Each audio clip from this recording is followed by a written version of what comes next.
by way of manifestation. There is no rule about that. You have to get the opinion of the members. Diba? You have to get the opinion of the members.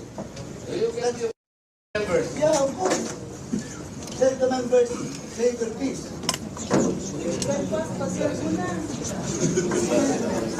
Patapusin muna. Hindi mo ba tayo nagsimula? Kasi simula lang natin Eh, dapat kung nagsimula tayo. Madam Chair, petition lang. May motion, seconded. Then magtanong ka kung may objection. Mas boss, Pero ma-object ng deliberation. Para ma-deliberate. Yun. Let's follow the procedure. Pagdating tayo ng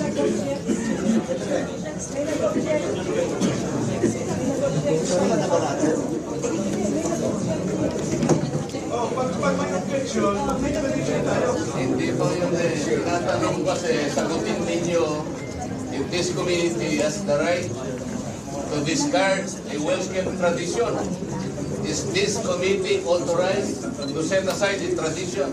That is the question that needs to be answered first and foremost.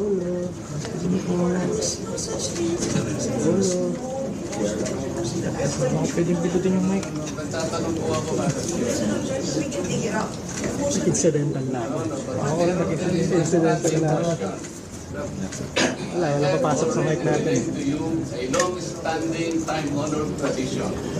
Ang tinatanong ko po, tradition po natin ito eh. Ang problema ay marami dito na yung point kaya hindi nila alam yung tradition. I am saying, Madam Chair, this was a tradition well kept for so long a time. Follow the rules, we would have a motion introduced by a member, but it was an objection. Bago po yung Yes, but sabi din, I was asking for an answer. the answer is, The answer niya, register a tradition of Sabi ko mayroong tradisyon, pinapaliwanag ko na sa inyo. Ang tinatanong ko, Dapat isunin muna. Kasi bukas ko, nagbuka ng mosula. Hindi nga eh.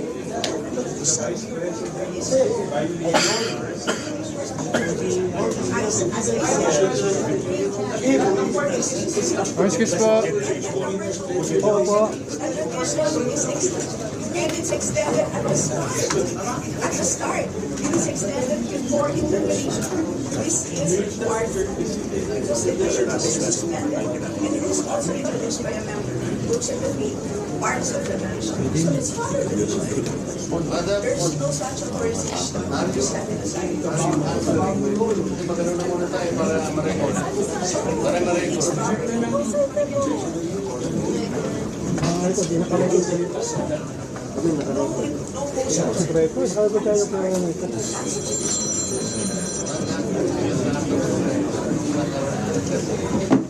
Wala na dapat tayo.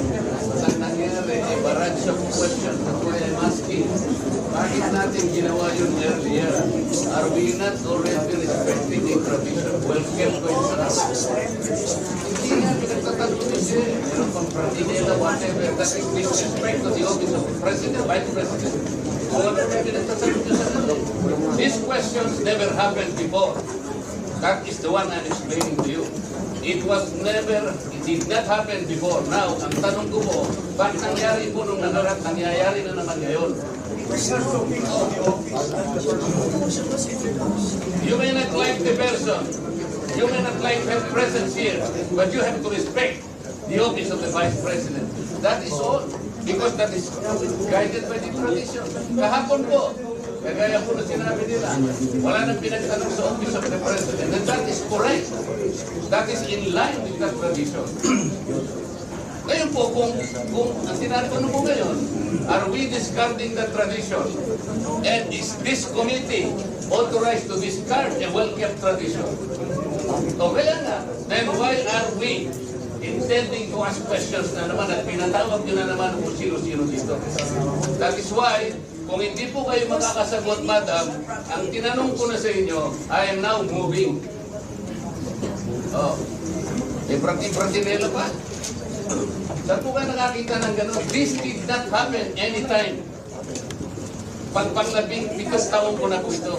Alam nyo, Madam Stella, I was already here when the Vice President was Nonini Castro. When the Vice President was denied. When Vice President... But you were also here in the last hearing. No motion was introduced. Yun na nga, kasi question na kaagad eh. Wala man lang... We can read the records. You did not introduce. Sana eh, motion siya ngayon. What is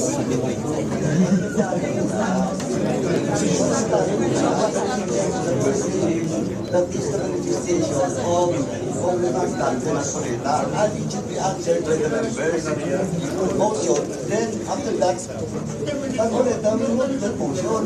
Hindi ba nga nasagot eh? Will we let just Napolita to speak? And then we will move back to the motion. Sagutin muna. Sagutin muna yung but have a member. Or move a motion, parliamentary. The rulings of the chair form part of the procedure. So, you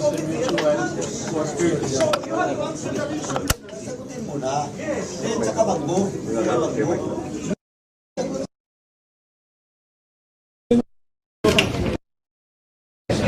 Rulings of the chair form part of the rules because it will set a procedure. So if we will set a procedure now that we are discarding traditional courtesy, parliamentary courtesy. No, goodbye, parliamentary courtesy. Wala na tayong parliamentary courtesy. Next.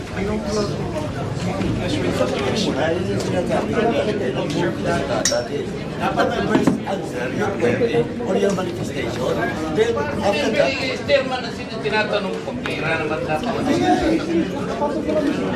Pero sasagot. The question is addressed to the chair. Why would the members answer that?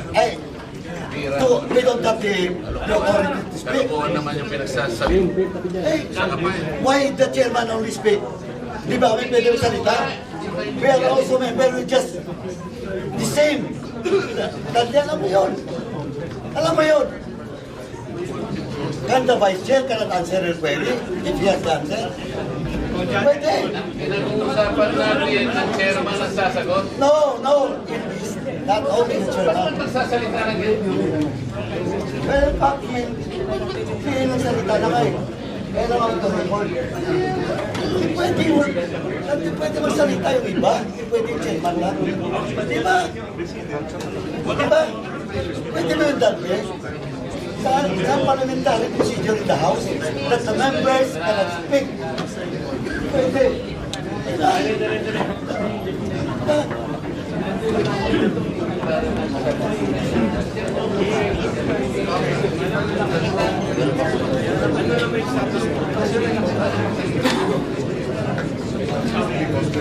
Okay. Ano yun? Ang chairman ng House.